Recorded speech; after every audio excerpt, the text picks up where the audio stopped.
Good morning, everybody. When I announced our new strategy for Afghanistan and Pakistan last December, I directed my national security team to regularly assess our efforts and to review our progress after 1 year. That's what we've done consistently over the course of the past 12 months, in weekly updates from the field, in monthly meetings with my national security team, and in my frequent consultations with our Afghan, Pakistani, and coalition partners.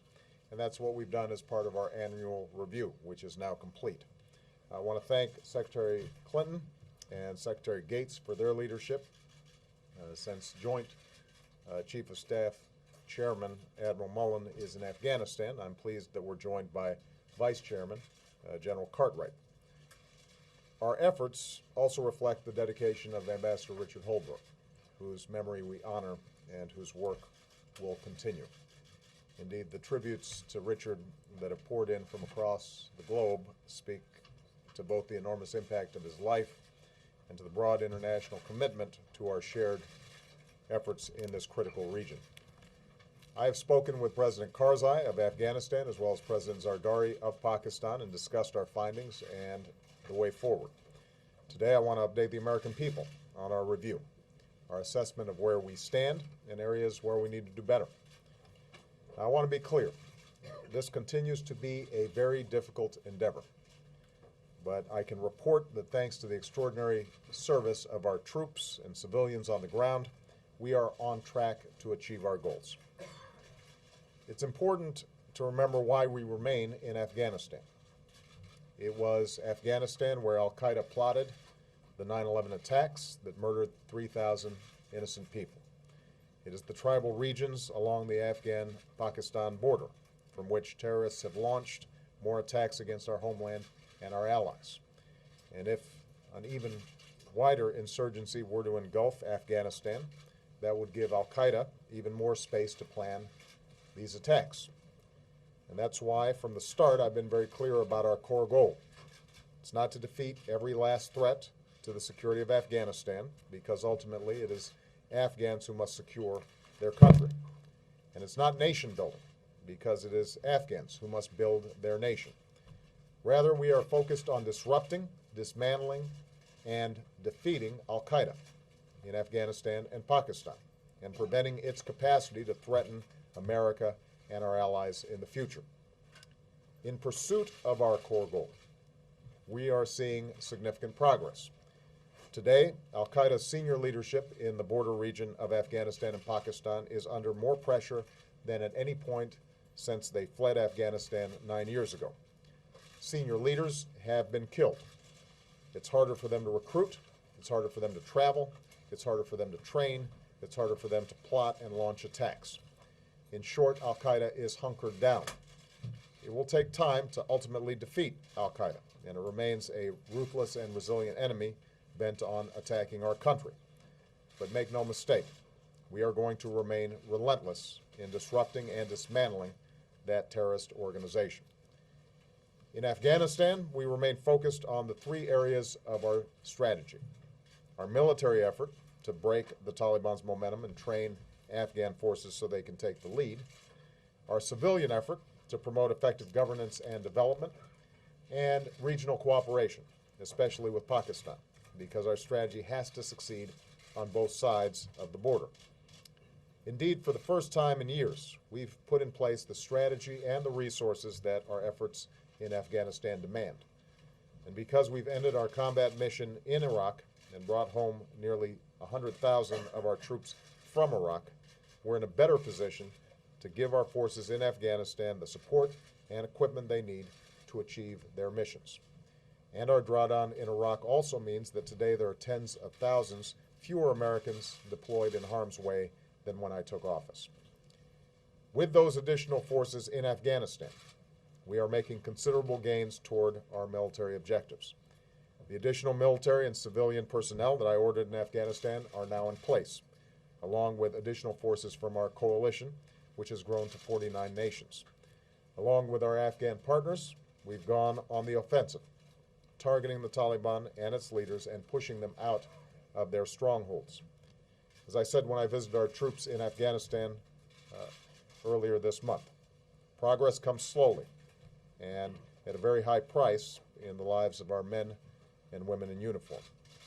In many places, the gains we've made are still fragile and reversible. But there is no question we are clearing more areas from Taliban control, and more Afghans are reclaiming their communities. To ensure Afghans can take responsibility, we continue to focus on training. Targets for the growth of Afghan security forces are being met. And because of the contributions of additional trainers from our coalition partners, I'm confident we will continue to meet our goals.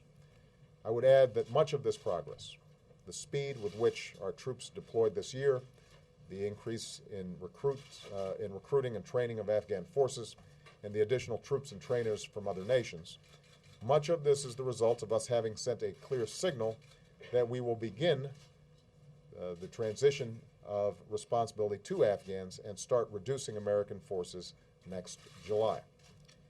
This sense of urgency also helped galvanize the coalition around the goals that we agreed to at the recent NATO summit in Lisbon, that we are moving toward a new phase in Afghanistan, a transition to full Afghan lead for security that will begin early next year and will conclude in 2014, even as NATO maintains a long-term commitment to training and advising Afghan forces.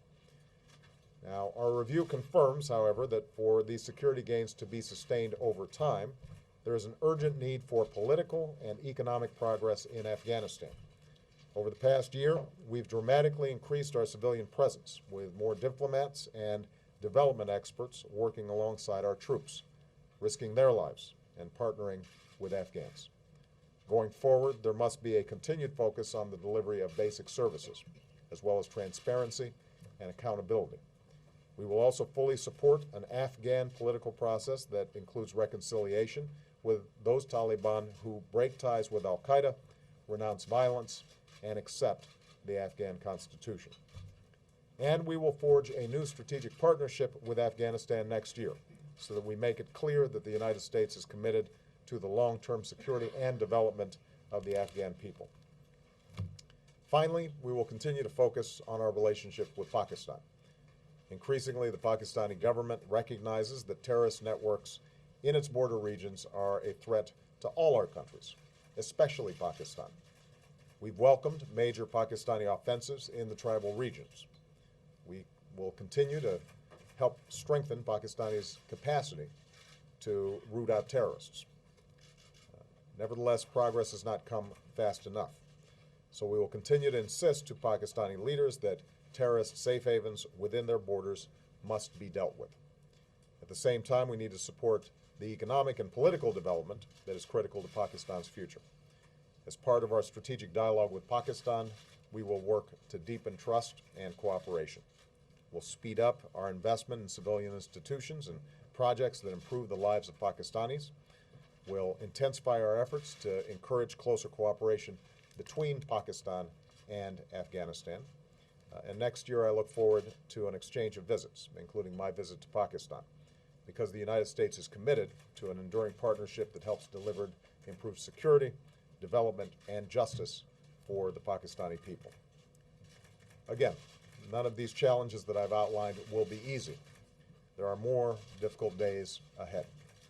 But as a nation, we can draw strength from the service of our fellow Americans. On my recent visit to Afghanistan, I visited a medical unit and pinned Purple Hearts on some of our wounded warriors. I met with a platoon that had just lost 6 of their teammates. Despite the tough fight, despite all their sacrifice, they continue to stand up for our security and for our values that we hold so dear. We're going to have to continue to stand up. We'll continue to give our brave troops and civilians the strategy and resources they need to succeed. We will never waver from our goal of disrupting, dismantling, and ultimately defeating al-Qaeda. We will forge enduring partnerships with people who are committed to progress and to peace, and we will continue to do everything in our power to ensure the security and the safety of the American people. So with that, Vice President Biden and myself will depart, and I'm going to turn it over to Secretaries Clinton, Gates, as well as Vice Chairman Cartwright, and they will be able to answer your questions and give you a more detailed briefing. Thank you very much.